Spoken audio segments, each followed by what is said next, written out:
2017 में ओला के को फाउंडर भाविश अग्रवाल ने अनाउंस किया कि वो इंडिया में एक बड़ा ईवी रिवोल्यूशन लेके आ रहे हैं और उनका ऐसा मिशन था कि साल 2021 तक वो इंडिया में 10 लाख से ज्यादा इलेक्ट्रिक व्हीकल स्कूटर्स इंडिया के मार्केट्स में लॉन्च कर देंगे। लेकिन ऐसा कुछ भी नहीं हुआ और कई सारे डिलेज के बाद जब स्कूटर्स लॉन्च हुई तो उनमें कई बड़ी प्रॉब्लम्स देखी गई और आज की डेट में ओला के पास 4000 स्कूटर्स पाइल अप हो चुके हैं जिसको खरीदने वाला कोई कस्टमर नहीं है और इस वजह से कंपनी ने एक हफ्ते के लिए अपना प्लांट बंद कर दिया है। तो दोस्तों इस वीडियो में हम जानने की कोशिश करेंगे ऐसा क्या प्रॉब्लम हुआ कि ओला स्कूटर्स मार्केट में बिक ही नहीं रहे हैं। तो दोस्तों आइए इस वीडियो को शुरू करते हैं। हेलो दोस्तों, मेरा नाम है दीपक, आप देख रहे हैं डिजिटल लॉट। तो ओला स्कूटर के अनाउंसमेंट के बाद भाविश अग्रवाल ने एक नए प्लांट की अनाउंसमेंट किया तमिलनाडु के कृष्णगिरी में, जहां पे उनका टारगेट था कि वो 10 लाख से ज्यादा ईवी स्कूटर हर साल वो भारत में बनाने की कोशिश करेंगे और यहाँ पे उन्होंने वर्कर्स सिर्फ वुमेन्स को रखा। इलेक्ट्रिक स्कूटर बनाना एक बेहद ही आसान काम नहीं है, नहीं तो कोई भी शुरू कर लेता और ये बहुत जल्दी बात भाविश अग्रवाल को भी समझ में आ गई। उन्होंने देखा कि एक इलेक्ट्रिक स्कूटर बनाने में 7 से 8 साल लगेंगे उसके टेस्टिंग और कंप्लीट उसको मार्केट में लॉन्च करने में। इसीलिए उन्होंने सोचा कि हम एक शॉर्टकट करते हैं और वहां पे उन्होंने एक इलेक्ट्रिक स्कूटर की कंपनी ईटर्गो को एक्वायर कर लिया जो कि पूरी तरीके से ऐप बेस्ड काम किया करती थी और यही विजन भी था भाविश अग्रवाल का। ईटर्गो में 3 स्वैपेबल बैटरीज लगा करती थी जिसका रेंज करीब 75 किलोमीटर था और जिसकी मैक्सिमम स्पीड भी 75 किलोमीटर पर आवर थी।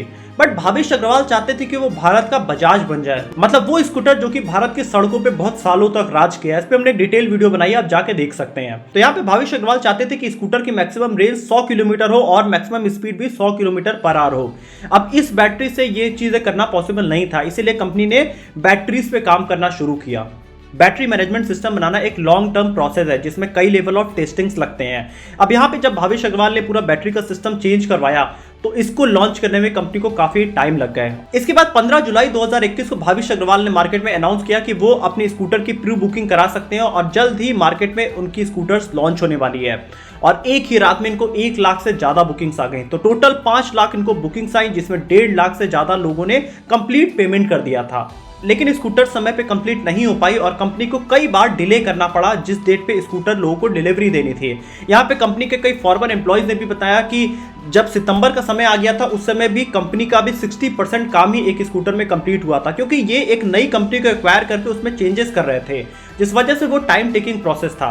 और इसके बाद कई डिलेज के बाद स्कूटर मार्केट में लॉन्च होता है, लेकिन इसके बाद कंपनी के सामने कई बड़ी प्रॉब्लम आनी शुरू हो गई। यहाँ पे स्कूटर की क्वालिटी पे कई सवालिया निशान लगे और कई सारी प्रॉब्लम्स लोगों को दिखाई देने लगी, जैसे कि स्कूटर चलते चलते अचानक से उस रिवर्स मोड में शिफ्ट हो जाता था, इसका कोई स्पेसिफिक रेंज नहीं था, स्कूटर चलते चलते अचानक रोड पे रुक जाया करती थी, इसके सारे फीचर्स तो अभी एक्टिवेटेड ही नहीं थे और सबसे बड़ी प्रॉब्लम कई सारे स्कूटर्स में आग लगने की भी प्रॉब्लम आनी शुरू हो गई। दोस्तों आपको याद होगा कि टाटा नैनो में भी 1-2 बार आग लगने की प्रॉब्लम आई थी और उसके बाद रतन टाटा सर भी अपनी कंपनी को नहीं बचा पाए थे और उन्होंने पूरा नैनो का प्रोडक्शन बंद करना पड़ा था। लेकिन ये तो ओला ही थी और यहाँ पे लोगों ने जो भी बुकिंग्स करे थे उसको कैंसिल करना शुरू कर दिया।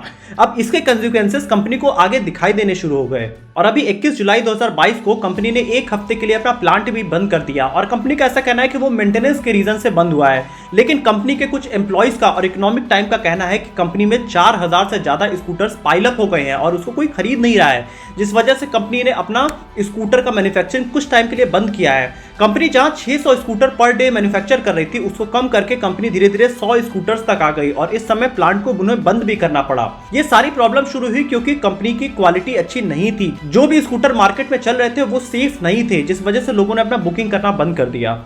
लेकिन अगर हम डिमांड कम होने का रीजन देखें तो सिर्फ क्वालिटी नहीं है, इसके अलावा 2 और बड़े रीजन है। यहाँ पे मार्केट पे एक स्टिफ कंपटीशन भी है। यहाँ पे कई बड़े ब्रांड्स ने अपने स्कूटर्स लॉन्च किए हैं जिसके सामने ओला को सर्वाइव करना है और वो कर नहीं पा रहा है।